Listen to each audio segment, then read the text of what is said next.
So as news comes through that Mesut Ozil's career at Arsenal is about to be over with a move to Fenerbahce. In this video, I look back on his Arsenal career.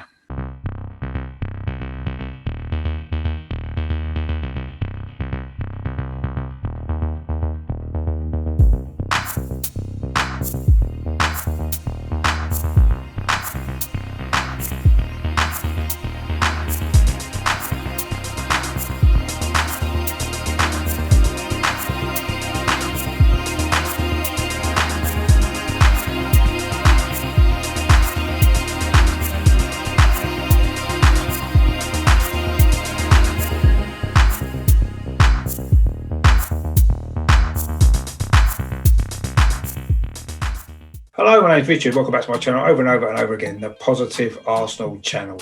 In this video, we're going to look back on the career of Mesut Ozil, of course, as he's set to leave the club this week for a move to Fenerbahce in Turkey. Just before I get into all that, I want to make sure that you are subscribing to my channel. So if you like what I do, or if you're new here and you do like some positive Arsenal content, please click on the subscribe button down in the corner there. Please give this video a thumbs up as well if you like it, and share around the content as well. And if you've got any comments at all to make about the career of Mesut Ozil or anything at all to do with Arsenal, please drop them in the comments box as well, because I do love to hear from you guys.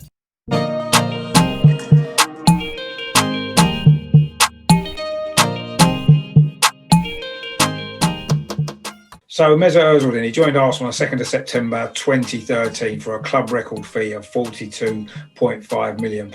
Now, for me, it was a really exciting signing. It wasn't the sort of signing that Arsenal generally have made as a club, is it? In fact, in my whole lifetime, I can only remember 4 previous occasions when we have bought what would be considered to be a real world-class player. I guess you could start with Malcolm McDonald in 1976, Charlie Nicholas in 1983, Ian Wright, of course, in 1991, Dennis Bergkamp in 1995, and that's pretty much it. So it's very unusual for Arsenal to have made a signing like this. So I was really excited to see him play. He'd had a really good career at Real Madrid, of course, winning plenty of trophies as well, and of course an established German international. And he was at the peak of his career as well. He was 24 years old when we signed him, so he had his best years ahead of him. He made his debut, of course, at Sunderland on the 14th of September 2013, and within 10 minutes he had set up the opening goal for Olivier Giroud. Of course, he was noted for his assisting of goals, and he got into that straight away within the first 10 minutes of his Arsenal career. His first game at home came against Stoke City, and he actually assisted all 3 goals in a 3-1 victory for Arsenal, so he certainly made an early impression as well. In October 2013, he'd actually been nominated for the Ballon d'Or, and he was included in the UEFA Team of the Year as well. That just shows what a great player that he was. Now, if you remember, when he joined the club, we hadn't won a trophy for over 8 years since the 2005 FA Cup victory. The invincible team had broken up. We'd moved to the Emirates Stadium, and we'd been drifting further and further away from competing with the top clubs. But that first season for Mesut Ozil saw that trophy drought ended, of course, when we won the FA Cup. Of course, he played a big part in the run to the final, scoring in the quarter-final victory against Everton at the Emirates, and then started in the final as well against Hull City when we came back from 2-0 down to win 3-2. So he did win his first trophy in his first season at the club, I say, ending our drought. He finished that first season with 40 appearances in all competitions. He had 13 assists and 7 goals. You could say that was a really successful first season with Arsenal. Then, of course, in the summer of 2014, Mesut Ozil won the World Cup with Germany. And then when he came back to Arsenal, we'd signed, of course, Alexis Sanchez from Barcelona. And those two really did, for the next 2 seasons at least, enjoy a really good partnership that blossomed into one of the best partnerships I think I've ever seen at Arsenal. After a great start to the season, actually, Mesut Ozil suffered a knee injury in October 2015 while on international duty with Germany, so he did miss a large chunk of that season, but he was back for the second half of the season.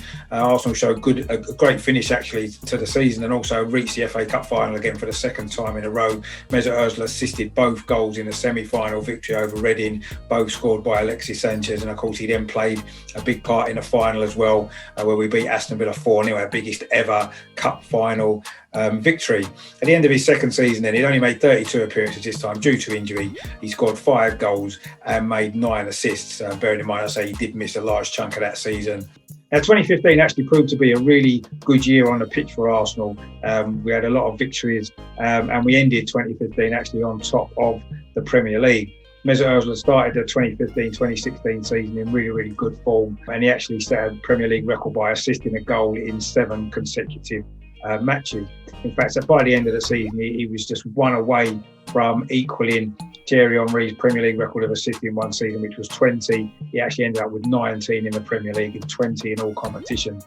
Unfortunately, we didn't quite manage to sustain our title challenge, and we did fall away, although we ended up finishing second, highest position in the league since 2005. And Mesut Ozil ended his third season with 45 appearances. He had 8 goals and 20 assists. So that was a really good season for Mesut Ozil. And he continued that form into the following season as well. Again, linking up really well with Alexis Sanchez. It was in the early part of that season that he scored his first ever hat-trick for Arsenal, his first ever hat-trick of his senior career, actually. It was against Ludogorets in the Champions League at the Emirates, a game that we won 6-0. And then in the return fixture away in Bulgaria, of course, he did score what many considered to be his greatest goal for Arsenal. That solo effort when he ran through from halfway, chipped it over the goalkeeper, and then put 2 defenders on their backside before sliding into the empty net. That was a last-minute winner as well. A fantastic goal. He did miss a lot of the second half of that season with muscle injuries. I mean, were they muscle injuries? We don't know, but he did miss a big chunk of that season in the second half of the campaign. But again, he returned to help us reach the FA Cup final again for the 3rd time in his 4 seasons at the club. And he finished with 44 appearances. He had 13 assists and scored 12 goals, which was a career high number of goals in a season for him throughout his whole career. And I say he did end up winning his 3rd FA Cup. Over the summer of 2017, of course, there was a lot of speculation because he was now into the last year of his contract, him and Alexis Sanchez. And there was talk they were both going to possibly leave on a free transfer. He did have a knee injury as well at the start of the season, and he wasn't in the team. Of course, the season that turned out to be Arsene Wenger's last one at the club. Of course, in January 2018, Alexis Sanchez did leave. We couldn't come to an agreement with him. And maybe the club felt a little bit more pressure to ensure that Mesut Ozil stayed. And in the end, he got offered a contract worth £350,000 a week, of course, which made him the highest paid player in the club's history. Not his fault, of course. Maybe had Alexis Sanchez stayed, I'm pretty sure Ozil would not have been offered that sort of contract. Anyway, he didn't have his best season, if we're honest. Neither did the club, of course. We dropped down the table to finish in 6th place. But it was during that season that he actually became the fastest player ever to reach 50 assists in the Premier League.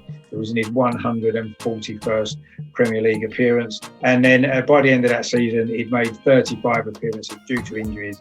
He'd scored 5 goals and had another 13 assists. That wasn't a bad season, but it was a poor season for the club, of course, not finishing in the top 4 and not winning a trophy. But of course, after Arsene Wenger's departure, Unai Emery came in, and Ozil actually initially started really well. He scored 4 goals early on in that season. Of course, there was that one game against Leicester City at the Emirates, which really was the peak of Mesut Ozil's time at Arsenal. A man of the match performance. He scored a great goal and assisted the other 2 in a 3-1 victory. Some fantastic football he played that night. And at that point, you thought that he was going to be a real success under Unai Emery. But it appeared as though they had a bad relationship from that point. He was in and out of the side, never really got a regular place.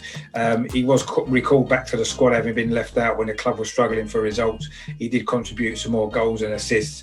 And of course, he did play in the Europa League final at the end of that season. Very disappointing game that turned out to be. And he was very critical of Unai Emery. And you had to wonder then where his future might be. There was speculation of him leaving the club back then, of course. At the end of that season, he'd made 35 appearances across all competitions.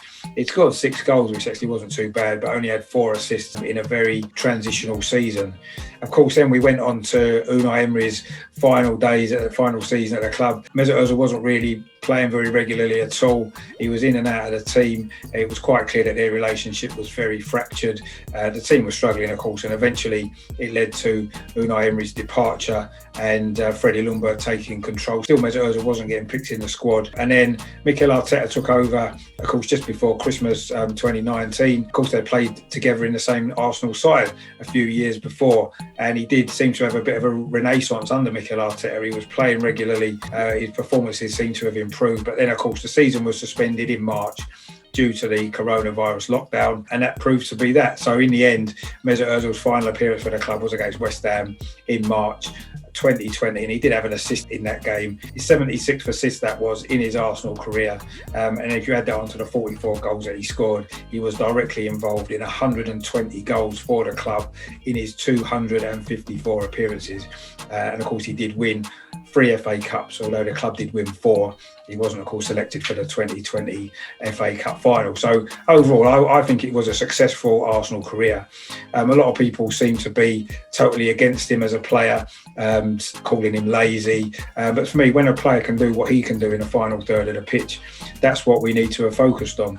Yes, he didn't track back sometimes. He wasn't great at that, was he? But that wasn't his game. And if you're expecting a player to do something that's not their natural game, you can't expect them to produce the best performances. To get the best out of Mesut Ozil, you need to have him in the final third of the pitch, give him the ball, let him do his stuff, and have good players around him with good movement that can feed off him. Those 2 or 3 seasons he had with Alexis Sanchez were fantastic. Both of those players, if you remember, there was a game against Chelsea, they absolutely ripped Chelsea to pieces, them two. There was a game against Manchester United as well at the Emirates. One of my favourite memories of Mesut Ozil was a game away at Stoke. I think that was in 2018. We won 4-1, unusual to get such a good result against Stoke, but there was one goal that Mesut Ozil scored, set up by Alexis Sanchez, and the way that the two combined just really summed them up for me. And for me, it was a joy to watch Mesut Ozil play for Arsenal over the last 7.5 years. You could always be mesmerised by him when he had the ball. It was almost balletic, wasn't it, the way that he moved with the ball at his feet. He could see things that no other players could see. Some of his assists were fantastic, some of his goals as well. He had a unique style, didn't he? I think he stood out because he was so unusual. And in fact, the only player I can think of that's played for Arsenal previously that he kind of reminds me of a little bit would be Vladimir Petrovic. For those old enough to remember him, he briefly played for Arsenal in 1983, so a good 30 years before Mesut Ozil arrived. But and Vladimir Petrovic at the time sort of stood out because he was so different, very technical player. I mean, he didn't really fit in actually, and in the end, he only played for half a season before going back to Yugoslavia. But he was a fantastic player, and Mesut Ozil kind of reminds me a little bit of him. And maybe the Premier League wasn't always suited to him, but he still produced some great performances. Some great goals, some great moments, and of course he did help us end the trophy drought and win 3 FA Cups. So overall, for me, I think Mesut Ozil's career was fantastic, a fantastic player, and I'm actually really disappointed by all the negativity that he's received from a section of Arsenal's fan base. You know, for me, I'd say I admire Mesut Ozil because he was a great footballer. I was privileged to see him play for our club for such a long time, and I'll always be grateful to him for what he did. One of the greatest footballers of recent times as well. And I say we were lucky enough that he played for us, and I want people to maybe focus on that instead of all the negativity. You know, just because he didn't tackle back, that seemed to be the thing that was mentioned the most. He was called lazy, and yet the statistics actually didn't back that up, did they? In quite a number of games, he would cover the most amount of ground. It tended to be more in the final third of the pitch, but then that's where he's going to be the most effective. So that's where you want him to be. You know, you have to give players the freedom to express themselves and play in the areas of the pitch that they're going to be most effective in. And when Mesut Ozil was allowed to do that under Arsene Wenger, particularly when he had Alexis Sanchez to play off, I thought he was fantastic. So that's that video there. Just looking back on the Arsenal career of Mesut Ozil, of course, just ahead of his move away to Fenerbahce. I say I'm quite sad about that and quite disappointed with the way it's all finished. It's all been a bit of a mess, and I do feel as though him going is going to end a lot of the negativity surrounding the club, and hopefully we can all move on in a positive way. So tomorrow, coming up on the channel, I've got some great stuff coming up actually. I've got a warm-up show for the Newcastle game that's going live at 6:30. I've got the 2 Newcastle fans on, John and Paul again. And then after a short break, we will be going into the watch-along as well, which I'll be doing. That'll be coming up about 7:45. John's staying on for that as well. Melvin's coming on as well. So that's going to be a really good show. It's going to be a busy evening tomorrow on the channel. So please stay tuned for that. If you haven't done so already, please click the subscribe button down in the corner there. Please give this video a thumbs up as well if you like it. Share the content around. And please drop your comments in the box as well, what you've made of Mesut Ozil's time at Arsenal. I know he wasn't everybody's cup of tea, but for me, as I said, I thought he was a fantastic player, and I personally am going to miss him. Stay tuned to the channel. Lots coming up, of course. Another big game for us tomorrow against Newcastle. It's important that we get 3 points. Hopefully, it's going to be a good game. So stay tuned. Say 6:30 tomorrow night for the warm-up show, and then 7:45 for the live watch-along. In the meantime, of course, as always, stay tuned to the channel, and come on, you Gunners!